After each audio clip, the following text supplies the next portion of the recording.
Et donc, on a Senga, soyez scotchés, cimentés, serrés sur cette chaîne. Vous allez grandir dans le monde politique. C'est la seule chaîne qui vous ouvre le monde.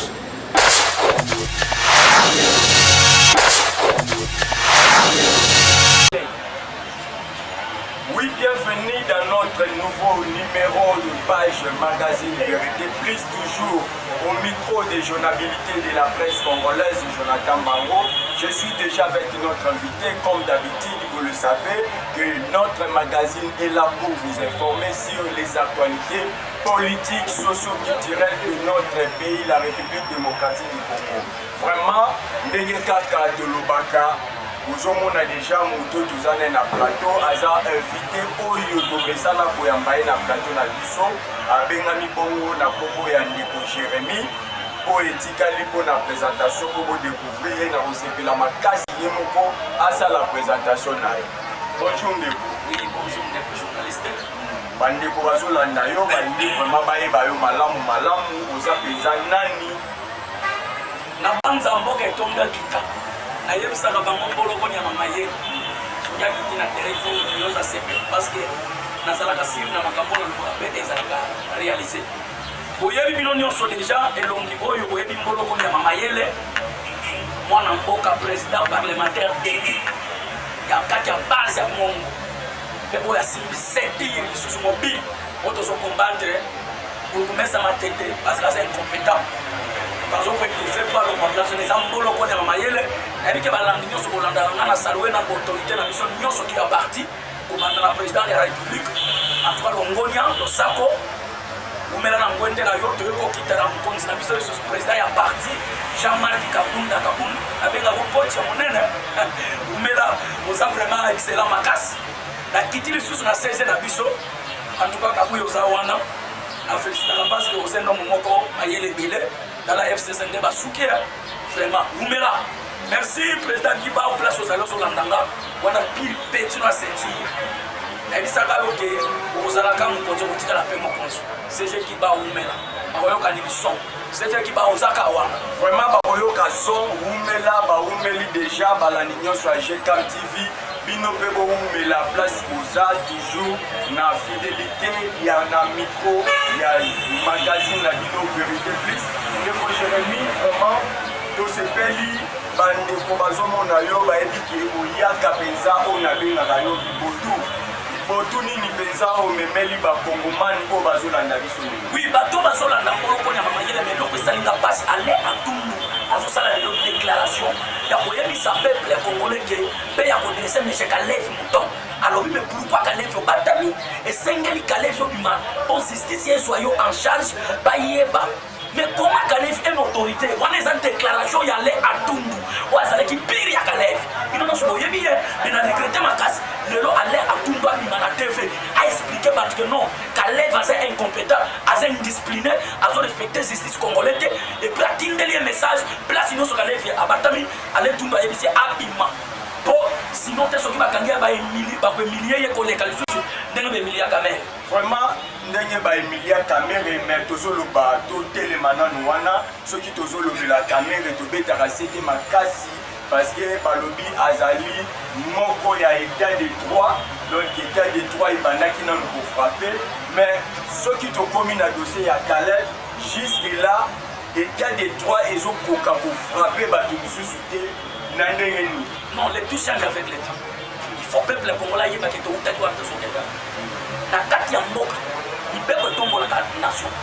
À l'époque, M. Kabila, oui, c'est un président au titre honoraire, hein? Président sortant, ancien président.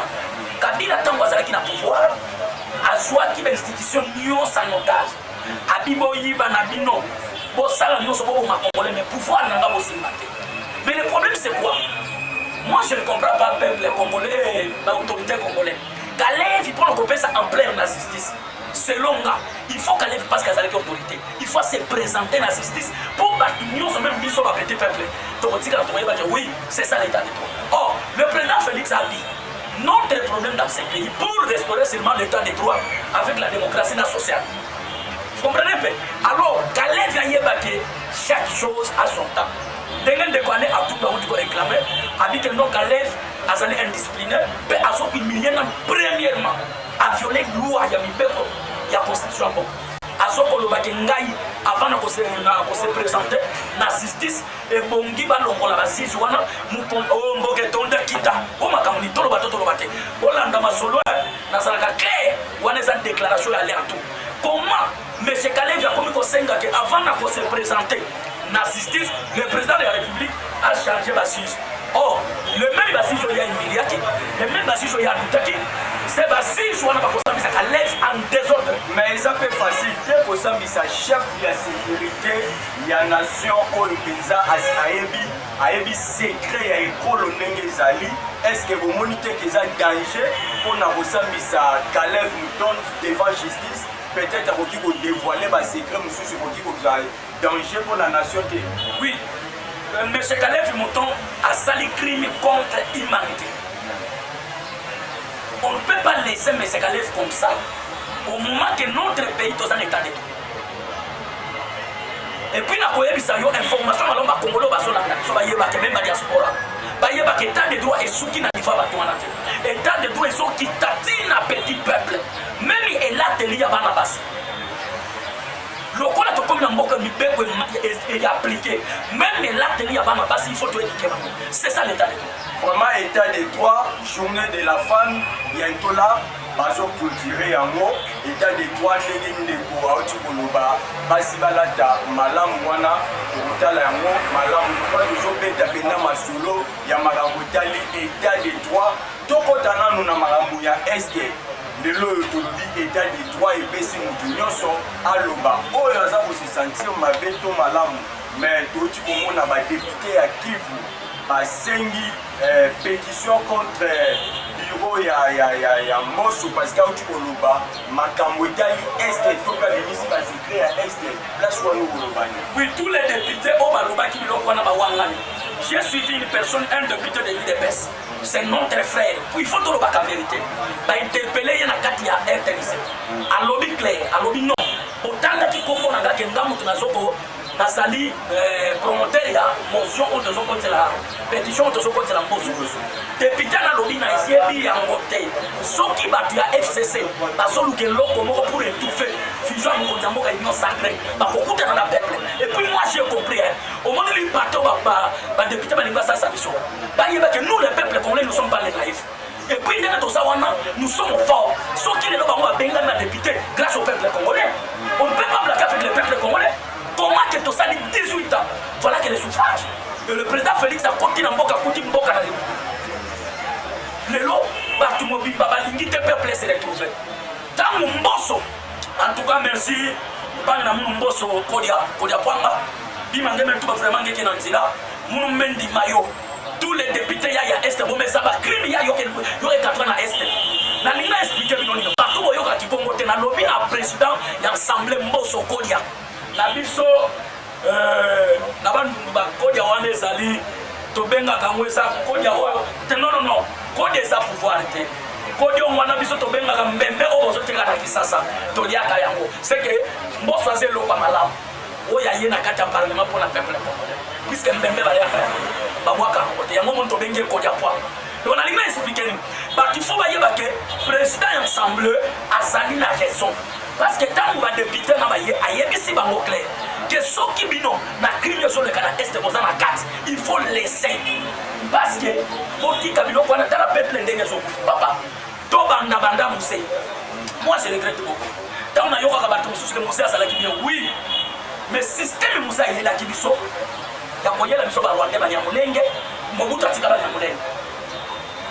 Kabe musée ya yeli biso ba Rwanda ba toto yeba kate. Voilà que les longs mots qui se retrouvent dans la vie à Boni. Cause des alliés de Moussé, il y a un moment dans le Moussa, ça veut dire Congolais dans le Takayango. Pourquoi? Parce qu'un vrai Congolais a autorisé les étrangers à contre nous. Mais celui qui nous a libérés, libérateur de l'eau. Mais pourquoi tout est le maintenant? Qu'est-ce qui se passe? À chaque fois que Moutoumoko, moi, Mbeba et Salami, une nationalité étrangère. Qu'est-ce qui se passe par là? Oui, parce que les lots sont musée à ça étranger. Les lots sont la démocratie. Il faut que nous sommes libres de parler. Mais il faut parler. Non, s'il te plaît. Je suis libre. Nakoki kolombe la peuple congolais na ba diaspora bazola na biso. Bayeba ke mboka na biso etonda kita. Biloko msuto bomba ya mfoto bisa na saba. Webi problème ya malera mboke utawa. Tozonga moke na mokutu. Tango Etienne Tshisekedi wa mungu mbayeli si mokutu. Osali 32 ans de pouvoir, soit que vous mettez na pouvoir. Tika pouvoir, pour mboke soke na libulu. Mobutu azalaki congolais 100%. Makila. Soki atika kamboka na malamu pe na maboke Etienne Tshisekedi wa mungu. Bela leto river ya la figo. Dede. Tango Mobutu abimisi brodo. Kabila le père, oui, c'est un congolais. Ake ko coopérer na l'étranger. Seulement pour assassiner Mobutu l'étranger va côté va récupérer le Mobutu. Au moment où tu vas faire, le même Mobutu, papa, ton son manquait un seul président. Oh, il y a quoi honorer un chef président Kassafou. C'est fatigué. Toi, papa, notre problème, c'est quoi dans ce pays? Comment Mobutu a su Kassafou? Papa, tu vois Kassafou à Koufa. Moi, je regrette. Un président de la République peut mouper le bosso à Fongola, ma belle à Congo. Tout le bateau, tout le bateau. Aujourd'hui, voilà que le malheur. Mais avec Fatih Beton, comme tu as un Congolais, à l'ère où nous sommes. On y va que nous sommes sur un plateau avec le président Félix. Donc, malheur au Congo, et suis fait. Et puis, tu as autorisé les sous-soutés pour quitter le chef de l'État sur l'élection. Jean-Marc a remplacé. Cette fois-ci, pouvoir est dans ma boca congolais. Pouvoir étikali na maboko ya Congolais, mais je sais bien que le président de la République, que je respecte, Félix Tshilombo, vraiment a respecté la constitution peut-être, a posé la demande na EP, a côté pouvoir, ni vous allez vraiment comme déception, na bino bolobi IDPS a bokanga pouvoir 100 000 libela la libela. Oui, surtout le IDPS a bokanga pouvoir 100 000 libela la libela parce que ils sont tous allés monter ma pouvoir. Total dans le moquet, ceux qui ont la sous-région, ils sont dans la pouvoir. On va la bonne l'état politique dans mon cas, parce que le même chef de l'État. Voilà qu'un seul président au Congo, qui est humilié, saboté dans le langage, c'est fatigué. À l'époque, il y a Kabila qui a défendu le chef de l'État. Voilà que Martin Fayulu a dû placer vos marionnettes. Il est lié à Pamba. Il y a un chef de l'État, mais le lot il est lié à Pamba. Dans le lobby, il est lié à Pamba. Il y a un élo à déboulonner. Or, quand le président de la République a dit, je dois déboulonner un système. Or, surtout que la carte est totale, on ne peut pas déboulonner un système, mais on va déboulonner un élément. L'élément est dans la carte système. Qui est cet élément? C'est Kabila n'a pas pu débarrasser Bango. Le Lomasani Banda, dans le président Jean-Marc Alobi, tout ce qui est pour la nage, Bango va se caguer. On ne peut pas nous intimider. Mais aujourd'hui, Bango va se caguer. L'union sacrée, ça fait l'ange. Peut perdre des couilles en désordre. L'union sacrée. Et ça peut perdre des couilles en désordre, déboulonnement et salami à niveau, il y a système, mais jusque-là, déboulonnement, il y a ventre, une salamité, toujours c'est là, gouvernement, il y a Samaloukonde, jusque-là, ils ont bimaté. Qu'est-ce qui se passe? Oui, merci. Je vais préciser pour le gouvernement. Parce que, tous allez battre. Avant il y a besoin, avant il y a besoin. Au moins, le président de la République, tant à lobby est une union sacrée. Kabila n'a pas dit qu'à partir de l'union sacrée, il y a un succès dans le Congo et Sili. Alors, le président de la République, pendant des ans, va rendre un mauvais service. Coalition et Zalaki, accident politique. Vous comprenez? Alors, le point des accidents politiques, le président Abimi n'a pas été peuple congolais. Au fin d'Akina 2020, année à l'action. Tu vas comprendre il faut écouter bien le langage du chef de l'État. Dans mon lobby, année 2020, déjà année à l'action, chef de l'État, il y a déjà que l'union sacrée, il a porté une ligne coalition, il a porté mission de côté. Il y a un moment chef de l'État, année 2020, les année à l'action. Peut-être qu'il y a un compte en 2020. Développement va nous faire. 2021 déjà. L'un met toujours avancer. Parce que quand même dans la prison, wow. Vous comprenez un peu? Là, je suis tout élément parce que l'histoire, ça se répète. Oui, il a expliqué les caméras. Pourquoi il y a caméra dans la prison? Échanger ni na kati. Oui, ma caméra c'est bien échangé. Ok, ça m'a lu. Voilà, ça m'a lu compte de notamment qui est ce chef de l'État Fatih Beton. Le gouvernement. Attendez, dans ça m'a lu compte à côté réalité, il y a eu l'unga iluka. Abi mwana mayo kobi maboite, il faut tout ça là audit. musala nyonso éventaire ezanga bate eza te kono otiki biro bimi kaka boye lokola moto oti na toilette kuti tozala mpe na respect nango ilunga avandi pendant 2 ans sama le compte d'état m'a nommé akoki kotika ilunga bongo te na ba ministre na ba bima bongo il faut balandela gestion ya mboka ilunga pendant des années travail ndengani budget mboka tiki combien il faut basale audit il y a des dossiers o ilunga vandela il y a des salaires ya batu so baswate et jusque là basali ya audit wana titi et aujourd'hui maka nyonso batu babande koyoka oh batu ya ensemble balobi oh batu ya kuna balobi papa totika eloko neloko ezalaka na ntango nalobi boye oui bien sûr mais toyoki gouvernement soki eza koretari parce que le président akoki kosigner baliste ya baministre parce que bazangisi kotia basi na kati ya baliste wana. On ne peut pas blaguer avec le chef d'État parce que c'est lui les garants de la nation. Tala, vous voyez, même en Europe, ça n'a pas de Tala, l'économie nous a menacé ça. Là, je te dis, mon frère, celui qui soit malheur, la fière, c'est qui a l'autorité. Même les Bibles, les hommes, partout, il faut respecter les chefs de l'État. On ne peut pas blaguer avec le chef de l'État.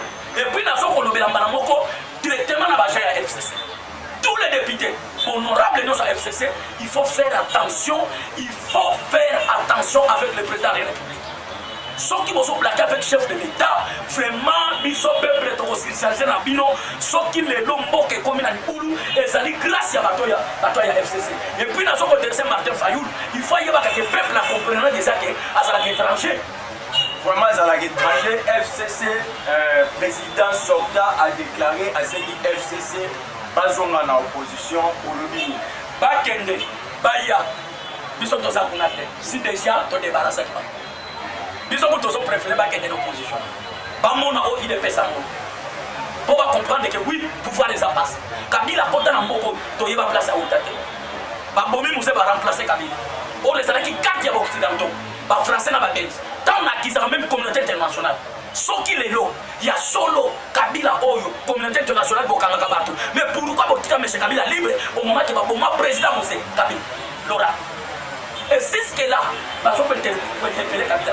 Et on a vu sa communauté internationale, Makambu ya Congo est à l'immunité. Et à l'immunité. Même des occidentaux, Babels, Français, il faut beaucoup de parce que le Congo, tout le monde Vraiment, nous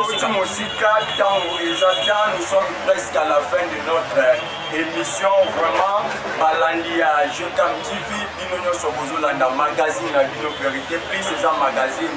Il y a actualité où il peut s'attendre vraiment. Et Polo, Eza, Botan, Moussana, Platon, Abissou, Lelo, Toyamba, qui n'est pas Jérémy, Otoben, Akaïli, Botou. Comprenez vraiment les émotions parce que Oyotoyambi, Azam, Moutabi, Botou, Anezabi, Botou, il y a actualité. Aza vraiment pour ça Nabi Sommet et pour Jérémy pour nous ça qu'est-ce qui se passe entre l'ensemble il y a Moïse Katumbi na IDPS comme si les gens n'avaient mes attentes et ça même moi si na mobile na katanga moi que les pesa mais Moïse Katumbi na biso ça très bien olanda ki ngwa kumwanza na katanga te afandisi même belia katanga alobi na bango toza biso nyonso na sima ya fati beton na kata union sacrée c'est qui ngwa kumwanza lobi ba zongo dresser bango lobi bolanda batwana ya FCCT Kabila c'est un étranger qui ngwa kumwanza yebisi bango cette fois-ci un seul président c'est fati beton biso nyonso eza la ordinateur ya biso coordonnateur ya ensemble Moïse Katumbi balobi bango nyonso na sima ya fati pour soutenir union sacrée pour peuple allié en désordre à désordre makam nyonso en désordre vraiment peuple allié en désordre à Souba en désordre. Restez toujours branchés, connectés sur votre chaîne Jekam TV et suivez toujours votre magazine d'actualité, magazine Vérité Plus, toujours au micro de votre journalité de la presse congolaise. Nous sommes à la fin de notre plateau. Là, nous mettons. Merci, Papa Jérémy. Moi, numéro de téléphone pour Nabandeko Yami qui vous contacter. Le mot de la fin pour nous reçu. Oui, numéro de téléphone Yamboroko Nyamamayele. Plus 243 90 39 366 59 plus 243 90 39 366 59 Moya Souke Zali, monsieur Chantini Ngobilambak. Avant de faire des choses, monsieur le gouverneur, il faut réfléchir. Tangu yozo yebi sabatu ya mai bateka mai tena opi. tous ces gens-là basali responsables. O bazo lesa bandako bazo futela bandako. Bazo tangisa bana na opili wana pe na mai wana. Mais tangu yo solo bana bato wana ke soki bomoni mwana opili mwana mai bokangaye. Est-ce qu'on peut se bango misala? Point d'interrogation. C'est une belle question hein. On a tout le cas monsieur le gouverneur.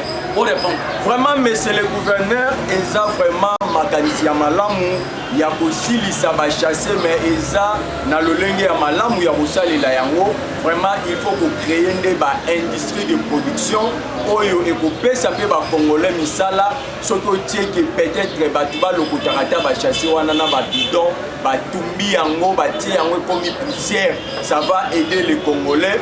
Mais kokanga bana ya chasser to bana bazoteka mai, c'est vraiment une décision vraiment à réfléchir parce que bango baza pe ko vivre na misala wana.